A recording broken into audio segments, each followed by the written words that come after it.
crude news. Hurricane Katrina, which made landfall in New Orleans 9 years ago this week, was the most destructive storm in American history. It left a trail of devastation in its wake that amounted in the end to $81 billion worth of damage and over 1,800 deaths. It also left millions homeless and pretty much put a nail in the coffin of the Bush administration. Almost a decade later, if you ask most people who's to blame for all the pain and suffering that came in the wake of the Hurricane Katrina tragedy, they'd probably say George W. Bush. And while both Bush and his FEMA director, Mike W. Brown, or Brownie as W called him, deserved their fair share of blame for the destruction of New Orleans, a great American city, they're not the only ones at fault. The real culprits behind the Katrina tragedy are big oil companies like Exxon, Chevron, and Shell. Joining me now to explain how and why is Greg Palast, investigative reporter for the BBC and The Guardian, and author of numerous books, including his latest, Billionaires and Ballot Bandits, How to Steal an Election in 9 Easy Steps. Greg Palast, welcome back, Greg. Glad to be with you, Tom. Great to see you. Great to see you again, my friend. Break it down for us. Why is big oil to blame for Katrina? Okay, it wasn't an act of God, the drowning of New Orleans. Don't blame the lady Katrina. She headed 35 miles east of the city. The storm and the hurricane never hit New Orleans. What hit New Orleans was a surge of water. How did it get there? Well, the answer is it wasn't an act of God. It was an act of Exxon, an act of Chevron, an act of Mobil. What they had done is that over decades, these companies had been grinding up the wetlands. Before Katrina, if a hurricane had to hit New Orleans, it had to go over a carpet of needles of a mangrove forest nearly 100 miles thick, so that the storms generally could not inundate the cities if the levees, if you have the levees holding.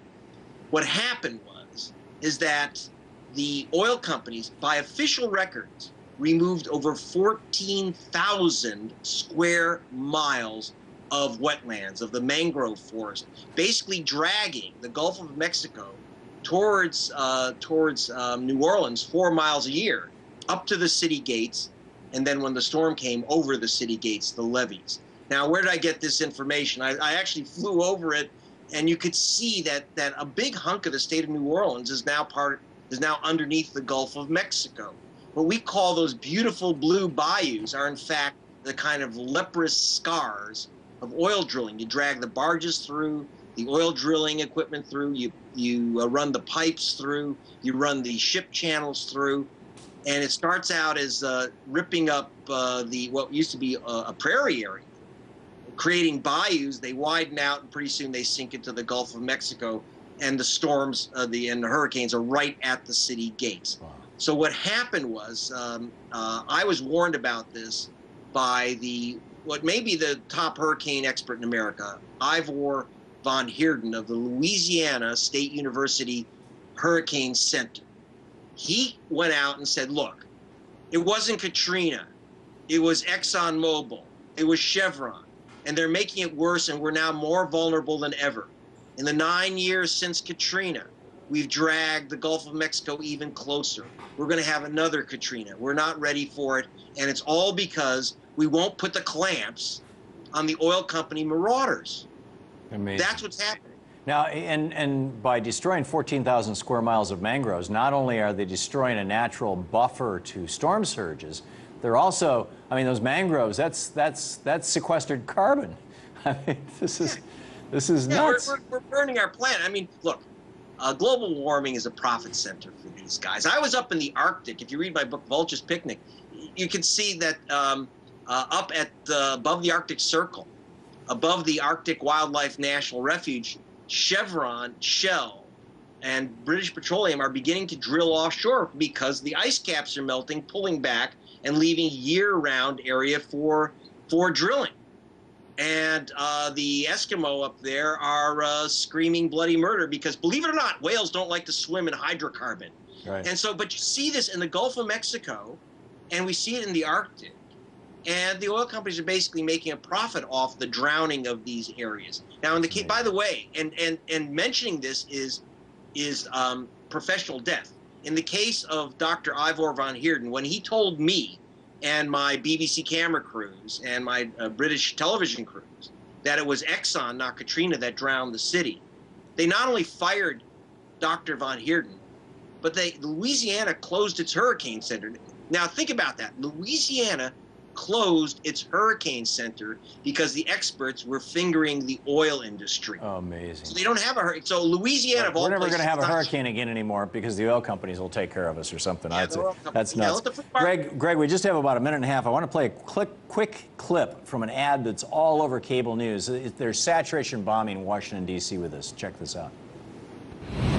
After numerous court rulings ordering Argentina to pay its bondholders, the Argentine government instead chose to default. More than 61,000 bondholders haven't been paid 1 penny. Argentina and its lawyers call these people, quote, vultures and speculators. Meet some of these so-called vultures. Linda Haiti Gigalia purchased bonds to take care of her 97-year-old father. Y bueno, yo contaba con la disponibilidad de los ahorros que había constituido a lo largo de mi vida y mi vida privada de esa disponibilidad. This poor old lady, they took all her money. So what's the deal? You know, we only have a minute here, Greg, but last time you were on, you were talking about Argentina and these bonds. Who's behind these ads? What's going on? Okay, forget the crying lady. She has nothing in this case, zero. She's not part of this case at all. It's Paul the Vulture Singer, the most important donor to the Republican Party, who's trying to influence the 84-year-old judge who's watching these programs with his soap operas and influence the United States Congress into thinking that is a vulture attack on the nation of Argentina, which is, by the way, opposed very much by Hillary Clinton when she was Secretary of State, and even Obama. They said this guy's just a vulture. Using extortion on the nation of Argentina, as he used extortion on the nation of America. This is the guy that pulled $12 billion out of the U.S. Treasury in what the U.S. Treasury called an extortion move on us. He's doing it on Argentina, another third world nation.